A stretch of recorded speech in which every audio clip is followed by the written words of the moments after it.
పశ్చిమ గోదావరి జిల్లా భీమవరం నియోజకవర్గంలో కూటమి అభ్యర్థుల ప్రచారం ముమ్మరంగా సాగుతోంది. నరసింహాపురం గ్రామంలో పెన్మత్స గణేష్ వర్మ సుబ్బరాజు ఆధ్వర్యంలో ఎన్డీఏ కూటమి ఆత్మీయ సమావేశం జరిగింది. నరసాపురం ఎంపీ కనుమూరు రఘురామకృష్ణరాజు ముఖ్య అతిథిగా పాల్గొని కూటమి అభ్యర్థులను ఎందుకు గెలిపించాలో తనదైన శైలిలో వివరించారు. ఈ సందర్భంగా కూటమి ఎమ్మెల్యే అభ్యర్థి పులవర్తి రామాంజనేయులు మాట్లాడుతూ ఇప్పటికే రాష్ట్రం విడిపోయి నష్టంలో ఉన్నామని, మళ్లీ ఇదే ప్రభుత్వం వస్తే రాష్ట్రం విడిచి పొరుగు రాష్ట్రాలకు వలస వెళ్లాల్సిన పరిస్థితి వస్తుందన్నారు. పవన్ కళ్యాణ్ త్యాగం చేయబట్టే ఎన్డీఏ కూటమి వచ్చిందని, ఎన్డీఏ రాబట్టే వైసీపీ ప్రభుత్వాన్ని పారదోలే అవకాశం వచ్చిందని తెలిపారు. రాష్ట్రం బాగుపడాలంటే వైసీపీని ఓడించి కూటమి అభ్యర్థులకు ఓట్లేసి గెలిపించాలని రామాంజనేయులు కోరారు. అభివృద్ధి లేదు. చెరువు తవ్వుకుంటే, చెరువు రిపేర్ చేసుకుంటే పెద్ద ఆయన్ని కలవాలి, వాళ్ళకు మామూలు ఇచ్చుకోవాలి. కరెంటు ట్రాన్స్ఫర్ వేసుకోవాలంటే పెద్ద ఆయన్ని కలవాలి, వాళ్ళకి మామూలు ఇచ్చుకోవాలి. ఒక తట్టె మట్టి తీసుకొని ట్రాక్టర్ మీద తోలుకోవాలంటే పెద్ద ఆయన్ని కలవాలి, ఆయనకు మామూలు ఇచ్చుకోవాలి. ఇది ఇప్పుడున్న పరిస్థితి. ఈ పరిస్థితి పోవాలి, మీరందరూ సుఖంగా ఉండాలి, ఎవరి పని వాళ్ళు చేసుకోవాలి, ధైర్యంగా ముందుకు సాగాలంటే మీరు గాజు గ్లాస్ గుర్తుకు ఓట్లు వేసి మమ్మల్ని గెలిపించండి అమ్మా. ఈ ప్రాంతంలో ఈ సొసైటీ భూములు ఉన్నాయి, దీంట్లో కొంతమందికి ఇంకా పట్టాలు రాని ఇబ్బంది, పట్టాలు వచ్చినాయి కూడా దోచుకునే ఇబ్బంది, ఈ ఇబ్బందులు ఉన్నాయి.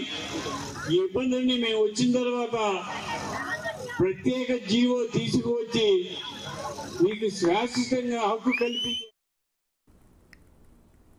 రఘురామకృష్ణరాజు మాట్లాడుతూ జగన్ రాష్ట్రానికి దరిద్రంలా మారాడని దుయ్యబట్టారు. ఎన్నికల్లో లబ్ధి పొందడానికి కోడికత్తి డ్రామాలాగా గులకరాయి డ్రామా ఆడి అడ్డంగా బుక్ అయిపోయాడని విమర్శించారు. కిరాయి ఇచ్చి తెచ్చుకున్న మనిషే మద్యం మాత్రమే ఇచ్చి డబ్బులు ఇవ్వనందుకు ఒళ్ళు మండి రాయి తీసుకుని కొడితే అది సరిగ్గా జగన్ నుదుటికి తగిలి ఆ తర్వాత ఎమ్మెల్యే అభ్యర్థి కంటికి తగిలిందట అంటూ సెటైర్లు విసిరారు. రాష్ట్రంలో ఒక పెద్ద కుట్ర జరుగుతుందని, మీ ఆస్తి మీద, మీ సమాధుల మీద, చివరకు పిల్లోడు పుడితే వాడి బర్త్ సర్టిఫికేట్ మీద కూడా జగన్ బొమ్మే ఉంటుందని, మీకు మగపిల్లాడు పుడితే జగన్, అమ్మాయిలు పుడితే భారతి అనే పేర్లు పెట్టమని ఏకంగా జీవో పాస్ చేస్తాడు. మళ్ళీ జగన్ను ఎన్నుకుంటే మీ భూమి మీది కాదు, మీ పిల్లలు మీ వారు కాకుండా పోతారని రఘురామ హెచ్చరించారు. క్రితమే నా పదవిని వదులుకున్నా, మీ దగ్గర ఉండే అవకాశం కూడా లేకుండా నన్ను ఢిల్లీలోనే కూర్చోబెట్టాడు. ఓ 20-30 కేసులు పెట్టాడు. నా మీద ఎన్ని కేసులు ఉన్నాయో చెప్పరా అని చెప్పి కోర్టుకి వెళ్తే కానీ నాకు ఒక 6 నెలలు కానీ చెప్పలా నా మీద ఎన్ని కేసులు ఉన్నాయో.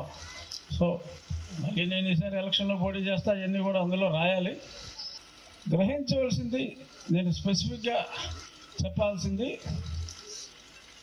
ఏ పనికి మాలిన వాడిని ఓడించమని అతను చేస్తున్న తప్పుల్ని 4.5 సంవత్సరాలుగా నేను చెప్తున్నాను. దయచేసి ఆ ఒక్క మాట ఆలకించి, చాలా సొమ్ములు కొట్టేశాడు కాబట్టి మీకు ఒక 5,000 ఇచ్చినా కూడా అతను ఇస్తాడు. దయచేసి తీసుకోవద్దని చెప్పి నేను చెప్పి మళ్ళీ రాళ్ళేయించుకోను. తీసుకుంటే తీసుకోండి, కానీ వాడికి మటుకు ఓటే